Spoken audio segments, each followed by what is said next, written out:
uzinzi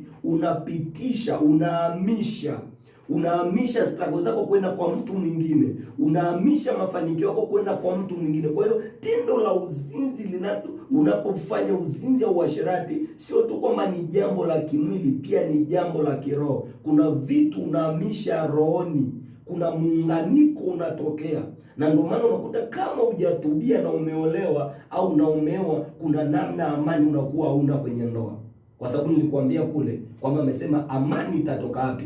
Na wakati uzinzi na makahaba mama yako Yezebeli wamekuwa wengi. Kwa hiyo kumbe mahali kuna uzinzi hamna amani.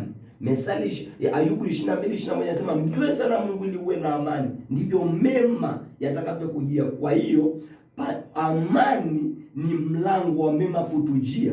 Kwa hiyo yeyote asiyekuwa na amani hawezi kuwa na mema, hawezi kupata mema, mema hawezi kumjia. Amani ni geti linalofunguliwa kufanya mema yaje kwa mtu.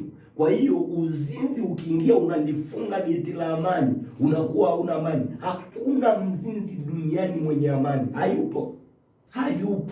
Au lazima tu utakuwa ndani yako hauna, na wengine mkimaliza ile tendo mnaanza kujuta. Kwa sababu gani? Lakini ukifanya na mke wako, mkimaliza na unamshukuru Mungu, wakati mwingine unanena hata kwa lugha. Lakini sasa ukifanya na wale wengine